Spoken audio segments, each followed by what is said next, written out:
Let's go to Erica, line number 1. Berto, hello. Come on in, Erica. Hi. I listen to your show. I appreciate it very much. Thank you so kindly, my friend. I just wanted to comment on what you were saying about watch out for the sleepers. Right. When Trump was elected, there was an uproar. People were not just disappointed, but they were shocked. Yes. And I wanted to say that I was almost not shocked. Mm-hmm. I was more disappointed than shocked because I felt like it reflected something that's reality in this country, and that is that ignorance can sometimes dominate the vernacular. Right. And I feel like it's very similar to something I was learning in one of my courses a couple of semesters ago regarding homegrown terrorism, and how a lot of the problem, even though the media is telling us is over there in the Middle East, is sometimes here on our own soil. And the statistics are breathtaking for what the Southern Poverty Law Center has come up with for things that have happened in this country and that aren't really reported in the news. So true. Just because that's not what gets a lot of ratings. Right. So I just wanted to note the parallel that the sleepers are kind of everywhere, the people who are silently thinking these things that aren't very well researched, that aren't very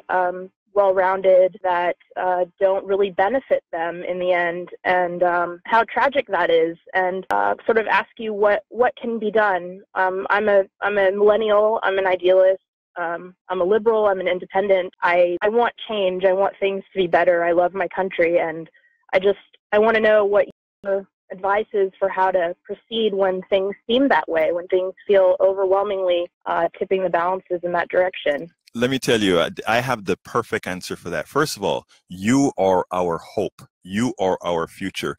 I'll be frank with you. I work with all kinds of folks, older, younger, whatever, but the folks that I enjoy working the most with, not only because of your passion, but because I know that we are going to be leaving the country in your hands next, or millennials.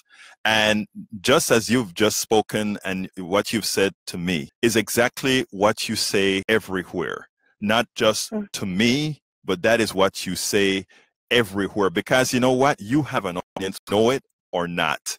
I tell you, I have conversation. I always talk about Starbucks because it's my second office. Okay, Mine too. I live in Starbucks. So I mean, what happens then is that you have to. When you speak to people, you allow them to listen in. When I'm speaking for others to also listen in. And also I try to keep a demeanor that is not scary, a demeanor that is not intrusive, and at the same time a demeanor that isn't confrontational. And I do that purposefully, because that is when people feel comfortable and continue listening to the conversation, and not only listening to the conversation, but actually coming out to you after the conversation is over and say, hey, I was listening to you. And you reach the soft targets first.